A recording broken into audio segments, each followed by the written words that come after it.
저번에 출연했었던 가밀 성모내과 김정호 원장입니다. 반갑습니다. 예, 안녕하십니까. 연세일재활학과 원장 우재현입니다. 반갑습니다.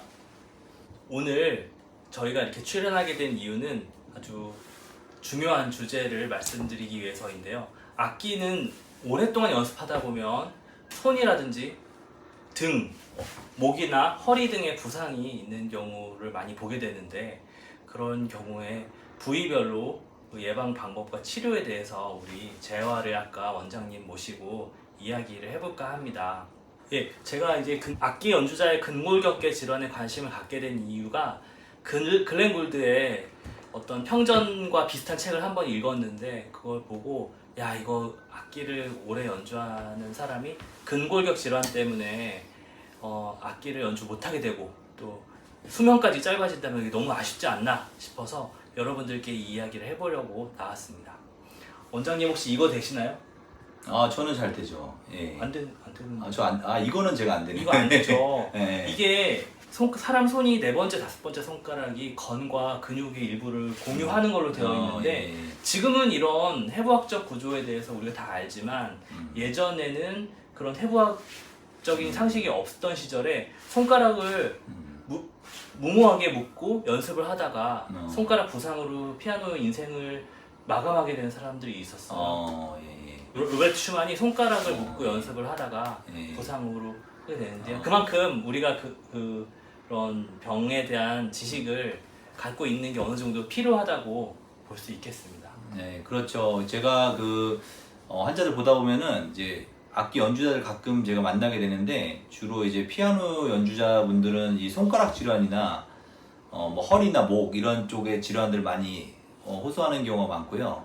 특별히 손가락 중에는 뭐 여러분들 아시겠지만 이 방아쇠 손가락, 방아쇠 수지 증후군이라고 하죠. 이것도 흔치 않게 오고, 그 다음에 이제 손가락에 뭐 손을 많이 쓰다 보니까 뭐 손목 건초염이라든지, 그 다음에 손가락 이 마디 또 통증을 또 많이 호소하는 경우도 많습니다.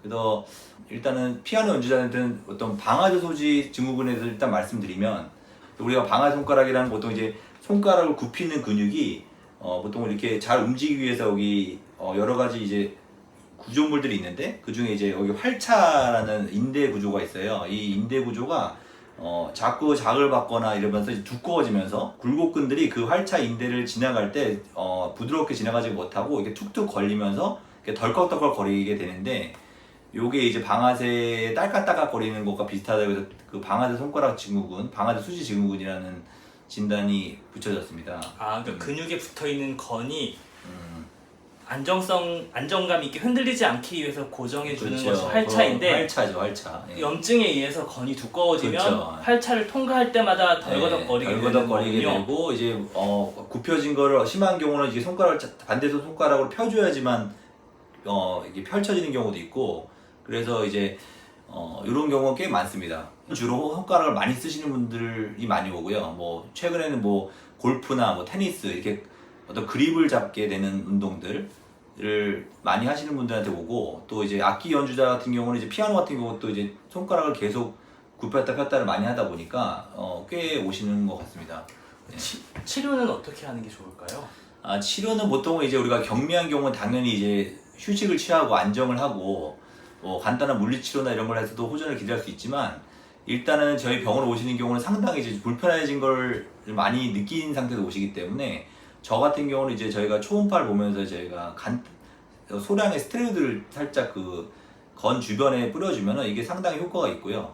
보통은 제가 한 10명 중에 한 8명, 9명 이상은 이 주사만으로도 되게 효과를 많이 보시게 됩니다. 예.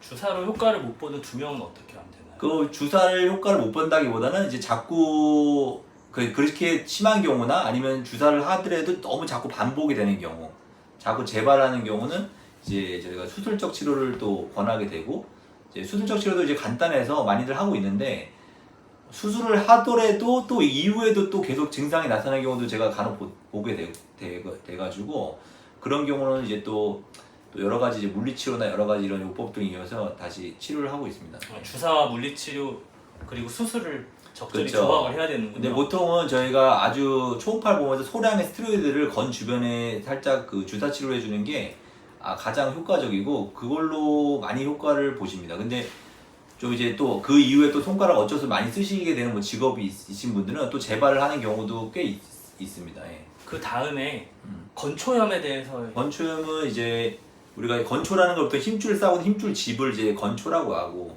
근데 이것도 마찬가지로 손목을 자주 쓰는 어떤 직업을 가지신 분들이 많이 오고, 우리가 피아노 치는 경우나 여러 가지 악기 연주하는 경우에도 이제 저희가 첼로나 이런 바이올린이나 이렇게 활을 쓰는 어떤 현악기 같은 경우도 이제 손목을 많이 쓰다 보니까 이거 자꾸 그 건초에 염증이 생기면서 손목을 굽히거나 젖힐 때 손목이 시큰하다든지 이런 식의 통증을 호소하는 경우가 있습니다. 이런 경우도 이제 당연히 처음에는 좀 안정을 취하고 쉬는 게 필요하고, 그렇게 했는데 잘 호전이 없다 치면은 그것도 간단한 주사 치료나 뭐 여러 가지 뭐 저희 요즘에는 뭐 체외 충격파 치료라든지 여러 가지 이런 물리치료적인 어떤 요법도 많이 시행되고 있는 걸로 알고 있습니다. 예.